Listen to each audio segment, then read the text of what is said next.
Matthew chapter 14. By the way, Matthew that we see in that film, The Chosen, he's kind of a strange character, isn't he? And so as I'm reading, I'm thinking about that in that story of The Chosen. So encourage you to come and maybe watch it with us. Verse 22, and straightway Jesus constrained his disciples to get into a ship and to go before him unto the other side while he sent the multitudes away. And when he had sent the multitudes away, he went up into a mountain apart to pray. And when the evening was come, he was there alone. But the ship was now in the midst of the sea, tossed with the waves, for the wind was contrary. And in the fourth watch of the night, Jesus went unto them walking on the sea. And when the disciples saw him walking on the sea, they were troubled, saying, It is a spirit. And they cried out for fear. But straightway Jesus spake unto them, saying, Be of good cheer, it is I, be not afraid. And Peter answered him and said, Lord, if it be thou, bid me come unto thee on the water. And he said, Come. And when Peter was come down out of the ship, he walked on the water to go to Jesus. But when he saw the wind was boisterous, he was afraid, and beginning to sink, he cried, saying, Lord, save me. And immediately Jesus stretched forth his hand, and caught him, and said unto him, O thou of little faith, wherefore didst thou doubt? And when they were come into the ship, the wind ceased. Then they that were in the ship came and worshipped him, saying, Of a truth, thou art the Son of God. The title of this message is simply, Drowning at the Feet of Jesus. Here we find Matthew, Mark, and John. They mention Jesus walking on the water. But only Matthew mentions Peter on the water. The events that are taking place at this point in time, John the Baptist was beheaded. Jesus feeds the 5,000. And then he sends the disciples away. So this is what is transpiring at this point. And of course then they take the boat and they head off to... They are going from the east side of Galilee, and they're going across the Galilee, the sea. Now, so he sends them away. And now he's praying. Now, I'm reading between the lines. I mean, if they can write a movie about The Chosen, and that guy takes his liberty, I got mine too, because that's my sermon, so I can preach it, as long as I'm not contrary to the Word of God. So what did he pray at that point in time? I imagine he prays a lot, like a lot of Christians do pray. I think he prayed for the people that he had seen, that multitude of numbers and faces that blended into the crowd. And he prayed for all of them. And then, of course, he prayed for his disciples. He prayed for his work. I think he prayed for strength. He was just a man, but more than a man, we know. He was God in the flesh. But all those things, so his way into the night, as he is now. It's about, how long did he pray?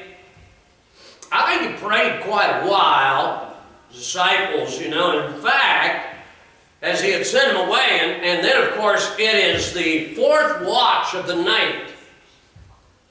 What time would that be? Well, that's 3 a.m., quite honest. Fourth watch of the night. And he's taking a walk. Now, taking that walk, at 3, I may fall in the water if I'm out there. Taking a walk in the dark. Not Jesus. He is walking on the water. So that's kind of interesting. But when I back up, he's still praying. I don't get ahead of myself. So while Jesus is praying, what else is happening? The disciples are sailing and rowing to the other side. You know, and now the wind whips up. Storm is coming. And so, of course, 3 a.m., you know, I don't know about you, but 3 a.m., I'm normally sleeping. They probably, many of them were as well. They were weary. It had been a big day, all the things that had happened, you know, on the eastern shores as Jesus had done all those things. By the way, they even, not only they fed the 5,000, who do you think gathered up all that stuff? Disciples, you know. And so they had been busy too. They're tired. They're also frightened. I don't know about you, but there's this. Now, at this point in my life, I got to admit, I'm really not afraid of the dark. I'm not. You know where fear comes to me a lot of times? I fear for my children, my grandchildren. I fear for you too. I mean, you know, I am a preacher. And by the way, you know, I wouldn't give you a dime for a preacher who didn't care about his people or his flock. But fear, they were frightened. They were alone, confused at what's taking place now. I imagine probably, yeah, they may have been arguing. Believe that. I mean, arguing. Now, what would they be arguing? Matthew, as we know, being the tax collector, and we see some of the things, he was kind of, you know, he had a privileged life, kind of, but he was hating, you know, being a tax collector. And maybe some of them might have, you know, they were fishermen. Peter, Andrew, James, and John were, they knew. So they probably said, you know, some of these clowns aren't even, they're not pulling their weight. You know, we're out here, we're struggling, and they're not. I remember years ago, way back in the early 80s, we were in Canton, Ohio, the Red Roof Inn, and big truck pulls up, and they had the big front counter, and that thing was as long as one of these pews. There must have been about half a dozen of us men, you know, picking up. I still remember the guy, carpenter, that, you know, taught me so much, Luther, and the old World War II veteran. But anyway, I can still hear that hillbilly accent. He was from West Virginia, down around Charleston below. But anyway, somebody ain't left it. And then he closed by saying, and I think it's me. You know, you get a character like that, and you're putting all your effort into it, and somebody makes you laugh. Man, then you're worthless. Well, here, you know, multi-$1,000 unit we're all carrying. Well, I imagine they were, you know, as guys get together and argue. A lot of times, it's fun to argue if it's a friendly argument. You know, do you ever get in any friendly arguments? Now, if it comes to fists flying, that's not friendly. You know. But arguing. Now, they're out doing this, remember, and there's other occasions I could bring up as well. You know, their mind is one place, Jesus was another. He's praying, and they're struggling out here in the night. And then Jesus appears. Okay, Jesus. It'd be one thing if they were, oh, there's Jesus, you know, hey, Jesus is on the shore. It's another thing.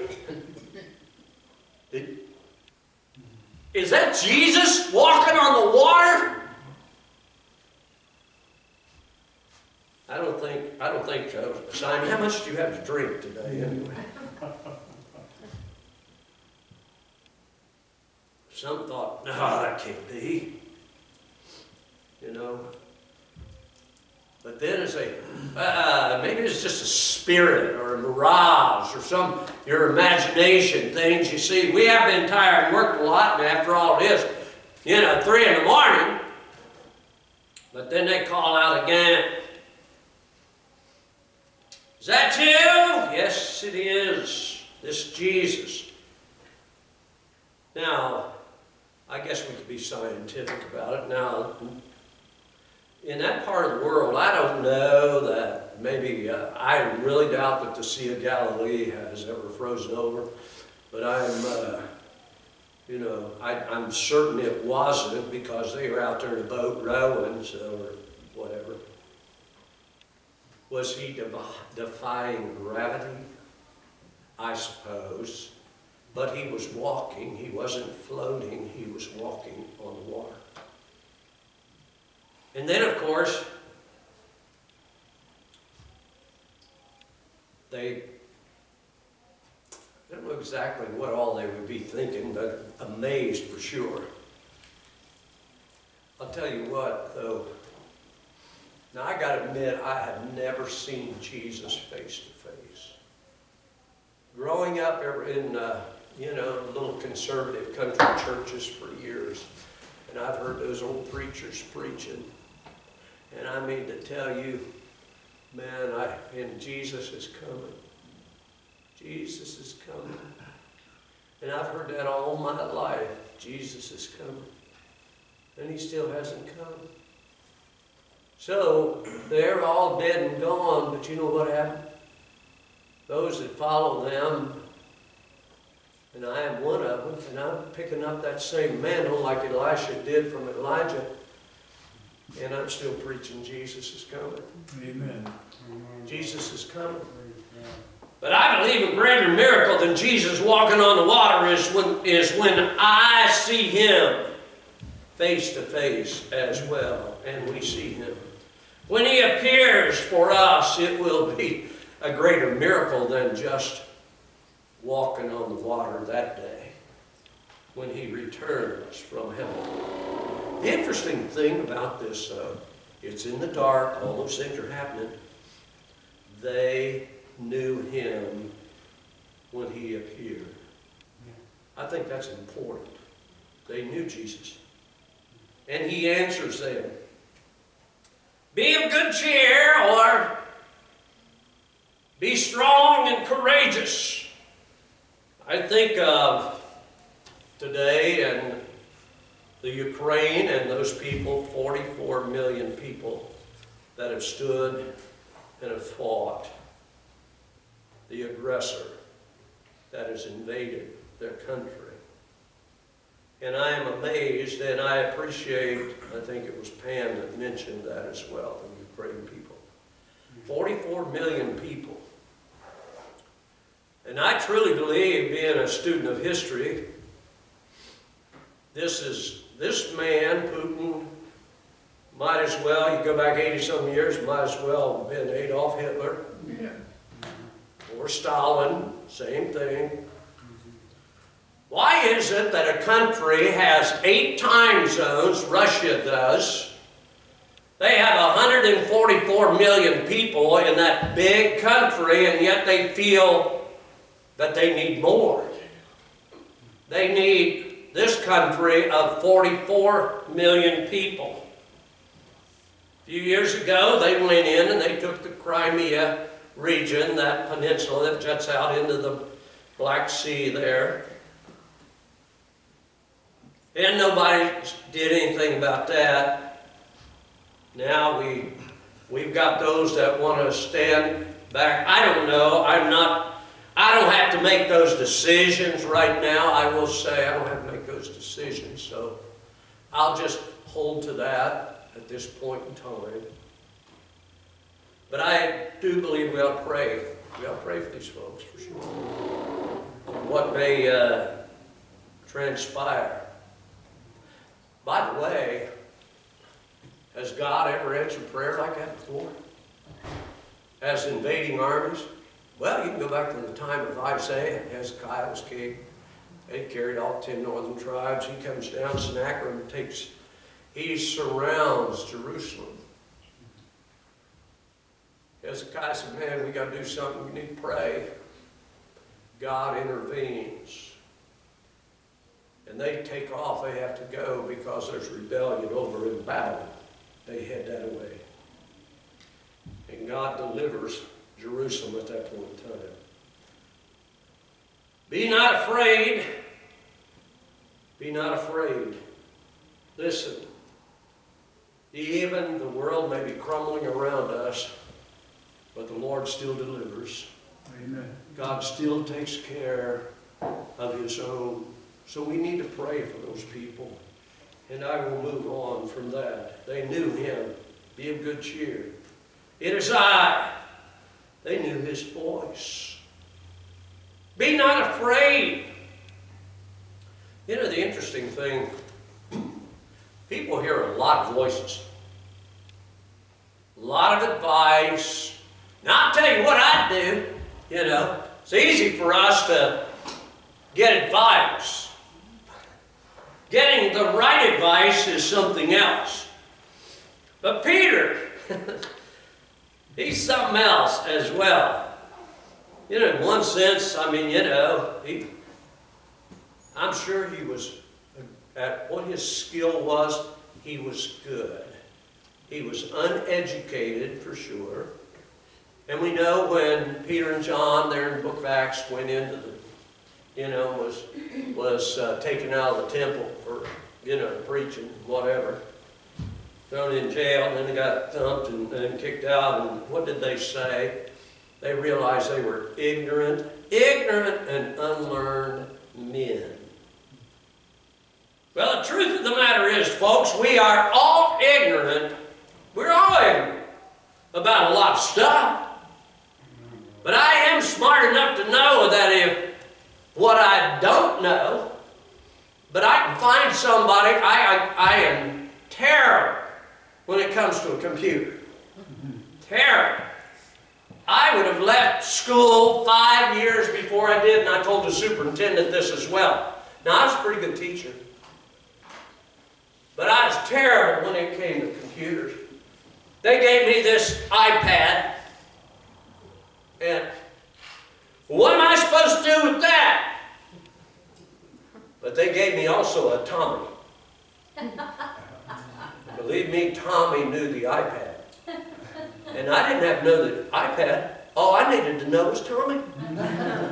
Listen, there's a lot of times, folks, we think there are many things we don't understand and don't know. But I know one who does know. And I know one who is able to deliver. That night, you know, way into the morning at 3 o'clock in the morning, Jesus comes walking by. They knew who He was. They couldn't believe what He was doing, but they believed anyway. And Peter even takes the test a little further. He said, Lord, if that's you, he says, Lord, if that's you, just bid me to come to you. Come on in, boys. The water's fine. He steps out. Now, that's not the first time I preached this, but the last time I think I preached this thing, there was a railing up here, and I did this, climbed over the railing, and did all that stuff. And I was probably able, at that point in time, raise my leg higher and climb over it. I'm glad it's not there. I might not have been able to do it. But he climbed over the side, stepped down onto it, onto the water. Now, the first few steps, he was okay. Obviously, he didn't just right then go down. I will say that's to his credit. But then he lacked confidence. Confidence. It's easy when you're in church and everybody's singing praises to God and good spirit. Man, I can do it. I can face whatever until we leave church and whatever shows up. The next thing you know, may not see him for a while. forever? Peter cries out, because here, had the Lord not intervened and he hadn't cried out, you know what happened? That old boy drowned right there. That had been the end of Peter. But that wasn't the end of Peter. He was drowning. Now you'd think somebody, I don't know, doesn't go into detail whether or not Peter could swim or not, but out in the middle of a lake, I'd hate to try to be out in the middle of Lake Erie and you know, with no boat, or, you know, and we've been on that before. I've told you about that. I still remember that, and I don't go in Lake Erie anymore. But Peter steps out, starts walking toward the Lord, and he begins to sink. Why do you begin to sink? Well, I think there's some reasons. I think some of them sorry disciples said, I ain't believing this. He can't be doing that. Maybe it's their fault. But I think it was more of Peter doubted. Thought I could do it. Paul writes, said, I can do all things through Christ that strengthens me, but I don't have any. We have no evidence Paul ever walked on the water. But Peter did for a little bit. And he begins to sink and to drown and cry out. Now why? Why is he sinking? Well, I think he sees the wind, just like that song I sang earlier. And the waves. He becomes afraid for sure. And he begins to sink. And I suppose the other point of that is, you know, faith struggles many times in our lives, folks. When we begin to rationalize why I can't walk on water. And what I'm asking is impossible to do. Maybe even, you know, well, what are people going to think or say? And then the other thing is, okay, I'm going to Jesus, but he's just walking on the water. What am I going to do when I get there? I would say, hang on to the Lord, for Peter cries out, and he was over his head. Many times, folks, in life, we get over our heads, do we not? Also, Peter, I say at this point, he did lack faith to make it all the way. And so, this is the best part of it, by the way. He cries out to the Lord, and Jesus saves him.